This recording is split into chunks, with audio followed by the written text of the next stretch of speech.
నమస్తే, welcome to YoYo Cine Talkies. అందం, అభినయం రెండు ఉన్న సరైన బ్రేక్ కోసం ఎదురు చూస్తున్న వారిలో మీనాక్షి చౌదరి ఒకరు.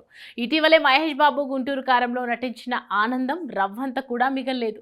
ఫలితం సంగతి పక్కన పెడితే అందులో ఆమెకు దక్కిన ప్రాధాన్యం గురించి ఎంత తక్కువ మాట్లాడుకుంటే అంత మంచిది. కేవలం హీరో దర్శకుడు కాంబో చూసి గుడ్డిగా ఒప్పేసుకుంటే నష్టమే తప్ప లాభం లేదని అర్థమైపోయింది కాబోలు. అందుకే ఆచితూచి అడుగులు వేస్తోంది. ప్రస్తుతం తన చేతిలో వరుణ్ తేజ్ మట్కా, దుల్కర్ సల్మాన్, లక్కీ భాస్కర్, విజయ్ గౌడ్ సెట్స్ మీద ఉన్నాయి.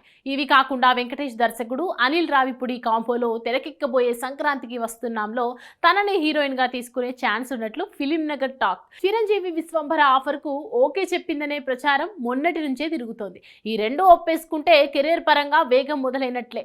భగవంత్ కేసరి మినహాయించి శ్రీలీలకు గత 6 నెలల కాలంలో 3 డిజాస్టర్లు, ఒక ఎబోవ్ యావరేజ్ పడ్డాయి. దీంతో పీక్స్ డిమాండ్ లో చిన్నగా తగ్గుదల మొదలైంది. దర్శకులు ఇతర ఆప్షన్లు చూడడం మొదలు పెట్టేశారు. మీనాక్షి చౌదరి లాంటి వాళ్ళు ఈ స్పేస్ ని తమకు అనుకూలంగా వాడుకుంటున్నారు.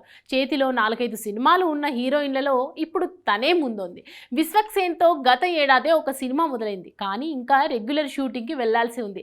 వీటిలో కనీసం 2-3 హిట్ అయినా చాలు, ఒక్కసారిగా లక్కు మారిపోయి కెరీర్ ఊపందుకుంటుంది. రాజకీయ ప్రవేశానికి ముందు విజయ్ చేస్తున్న ది గ్రేటెస్ట్ ఆఫ్ ఆల్ టైంలో ఆఫర్ దక్కడమే అతి పెద్ద ప్రమోషన్ అని చెప్పాలి. వర్కౌట్ అయితే మాత్రం తమిళ, తెలుగులో 2 భాషల్లో మీనాక్షి యమా బిజీ అవుతోందనడంలో ఎలాంటి సందేహం లేదు. Hi, hello.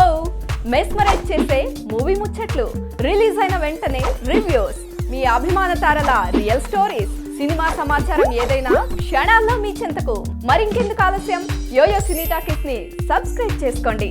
హలో నోటిఫికేషన్ కోసం గంట కొట్టడం అస్సలు మర్చిపోకండి.